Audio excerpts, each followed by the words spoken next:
Me husband doesn't want to have sex with me because of my weight. A 22-year-old female was wondering why my husband and I's sex drive down had gone down so dramatically to the point we don't have sex at all anymore. My husband is a 23-year-old healthy male and is perfectly content on receiving BJs but not actually being intimate. I finally sat down and talked about it with him today. I've gained about 15 pounds since the start of our relationship. I'm 5'5" Puerto Rican and curvy and weigh 160 pounds. Definitely curvy but not fat. He's a bodybuilder and I've always loved food, cooking and eating, and I'm content with my size. Now, I don't know what to do or how to fix things. Edit: I know in my previous post I had said 30 pounds and I was on vacation at that time and of course gained some weight. When I got home it was less than I thought it was. I also started a protein shake only diet since arriving to lose weight fast, not healthy I know,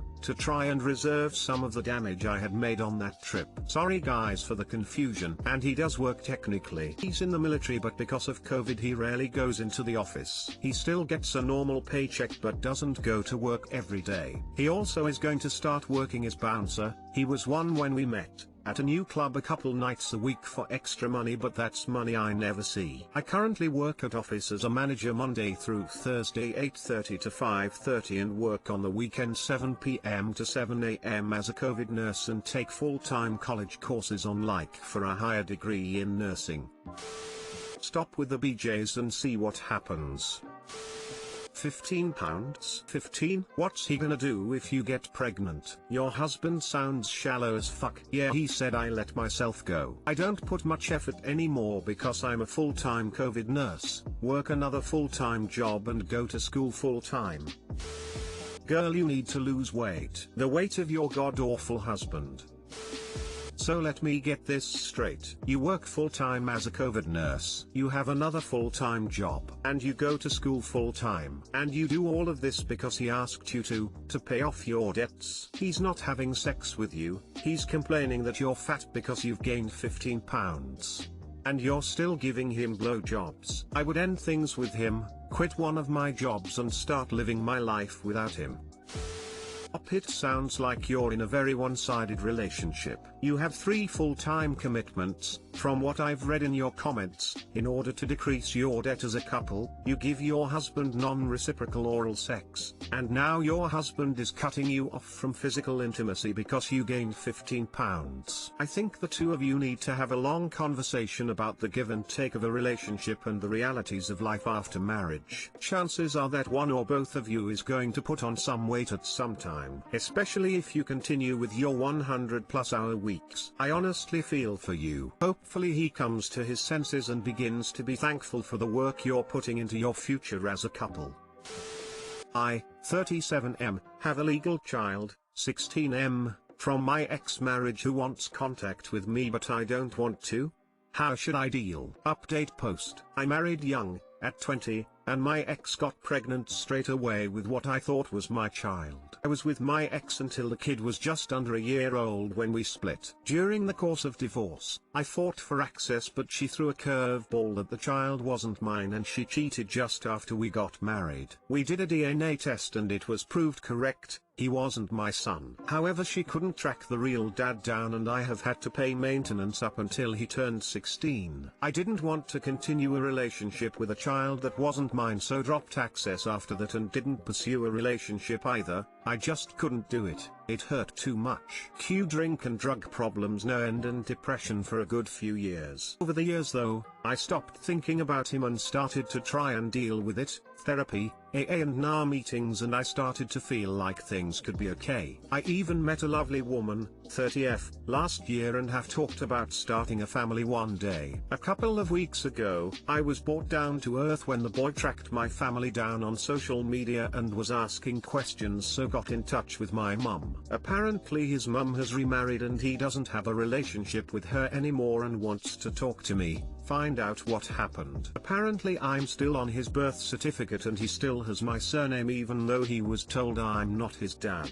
I really don't want to, as in my eyes I'm done. I'm not obligated to pay any more money anymore and I'm certainly not looking to have a relationship with him. Edited to add, apparently he has a picture of me and him when he was a baby. I have no pictures anymore, I got rid of them all after I found he wasn't mine. It's bringing my old triggers back and I've been thinking about drink more than I have in years. It's causing arguments with my girlfriend, as she thinks I could at least meet him just to talk and says she can't believe I can be so nasty about someone I once loved. I think I referred to him as some other man's bastard in anger while talking to her. My mum even is being all soft about him, saying she might talk to him, which I really don't want her to. You see, here is the thing. No one, my GF, family etc. know how hard it was. It's been a real struggle to get to where I am. While yes, I know it isn't his fault as such, what happened ruined me. And I don't think I have an obligation to him at all. He's not my kid and I haven't been his dad since he was a year old. Should I meet him just to shut my GF and family up? Or do I stick to my guns and block him?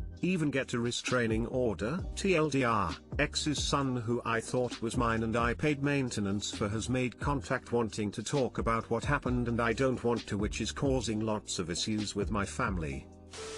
Interestingly, this is one person who is currently suffering from the circumstances your ex caused in the same way you did. He's holding a place in his heart for you and has been lied to, just as you did for him a long time ago. Try to see yourself and what you went through reflected in him, and get in touch with your empathy. I don't think you are obligated to be in touch with him, rehash this or be involved, especially if it will be so painful and triggering for you. But I do think having a softer attitude towards him as a person might be a step towards healing for yourself. You two are both victims in this. He's holding a place in his heart for you and has been lied to, just as you did for him a long time ago. Both today I fucked uply put, and exactly what I was trying to say. Poor kid doesn't even know who his dad is, and you're the closest thing he's got. Obviously the situation has caused you a lot of issues, but he doesn't know that. From his point of view, he's got a real dad somewhere who he may never find out about, and someone who was his dad briefly who doesn't want anything to do with him. He doesn't know that it's not his fault. In short, it's a shit situation for both of you, maybe one that internet strangers shouldn't decide the next move of.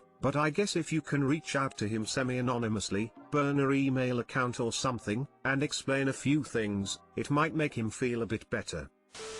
Don't get a restraining order against a 16-year-old unless you really have to. Here's what I'd do. Get his email. Give him a fake email. Tell him to email you his questions. Answer those questions. Tell him that because what happened was exceedingly painful, you will not be maintaining contact with him even though what happened is not his fault. Delete the fake email account. Move forward. Step 1. Go to a meeting/call a sponsor. They will be far better to talk to about your triggers than us. Step 2. Your GF and family need to know that what they are doing is driving you back towards substance use and need to be told to back off if they have any respect for your sobriety. Step 3. It really does not sound like seeing this kid face to face is in your best interest right now, and that's okay. But is there anything that you would be comfortable doing for him? A letter/email maybe?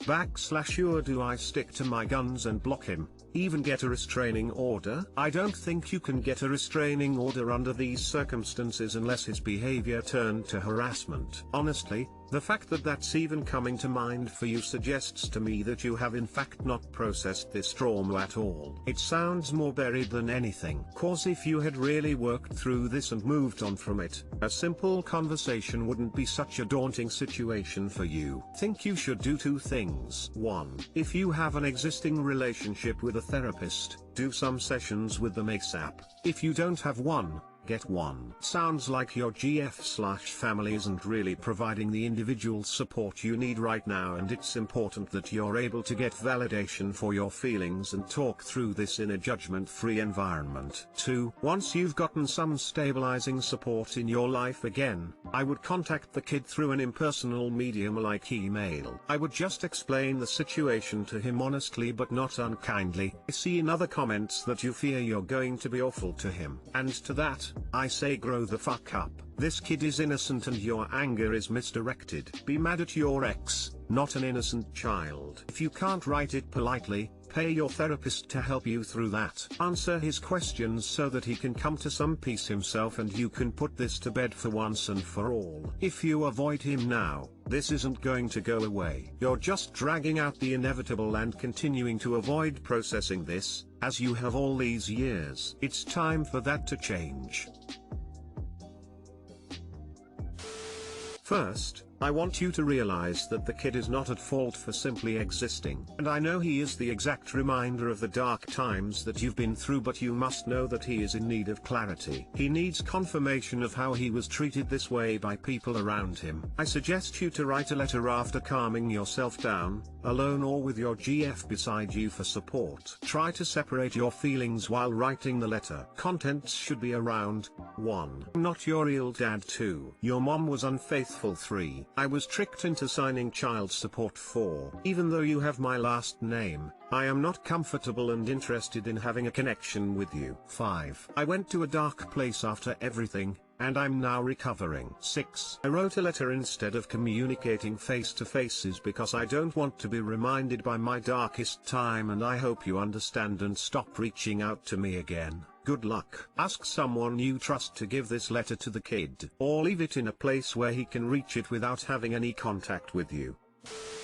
I am holding a grudge against my partner for purposing polyamory. I had been with my partner in monogamy for a month when she proposed the idea of open relationships. I wasn't expecting it because I didn't knew that the idea of polyamory appealed to her. I didn't like the idea, but since I loved her, I said yes. A week later I couldn't deal with jealousy anymore and I broke up with her, telling her that I can't take it, and another week later when I saw her that she was depressed and we agreed to meet, and she told me that she felt very bad for losing me and she regretted having hurt me. We started dating again, but now I live with the fear that she will propose an open relationship to me again. Sometimes I think she lies to me and I hold a grudge against her. It's been 3 months since we started dating again, but she already told me that she doesn't want polyamory.